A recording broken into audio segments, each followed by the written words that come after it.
Heddiw 'ma dwi wedi dod i Aberteifi i weld canolfan newydd sbon, y man a'r lle.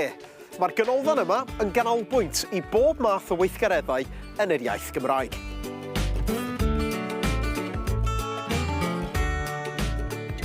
Agoron i'r lle nôl ddiwedd mis Hydref diwethaf. Mae wedi cael ei ariannu gan grant oddi wrth Llywodraeth Cymru ar gyfer canolfannau Cymraeg. Yn dilyn hynny wrth gwrs mynd ati i adeiladu canolfan Gymraeg newydd i dref Aberteifi a'r cyffiniau.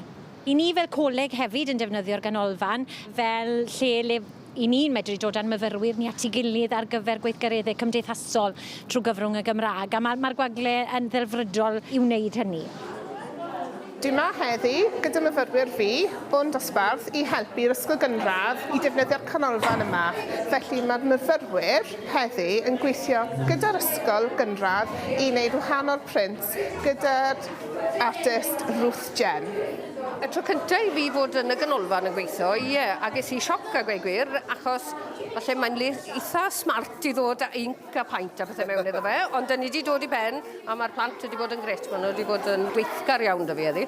Mae'n brofiad i'r plant dod i ganolfan fel hyn, dod tu fas y dosbarth a cael profiadau newydd. Fi'n meddwl bod hwnna'n hynod o bwysig, a mae amlwg wrth faint o blant a'r myfyrwyr sydd yn helpu mae heddi, mae hwnna'n help mawr hefyd, bod nhw'n gallu tynnu adnoddau timod, o'r coleg i helpu mas ar rhywbeth fel hyn. So mae pawb yn cael profiad newydd.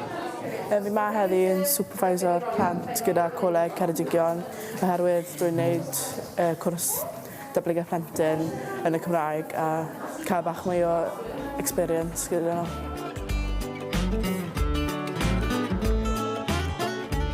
Amrywiaeth o weithgareddau yn digwydd yn barod, ond y bwriad hefyd yw bod ni fel coleg yn ehangu rhaglen o weithgaredd lle ni'n dod â cyrff a sefydliadau gwahanol at ei gilydd ac yn hybu y gweithgaredd cyfrwng Cymraeg yma.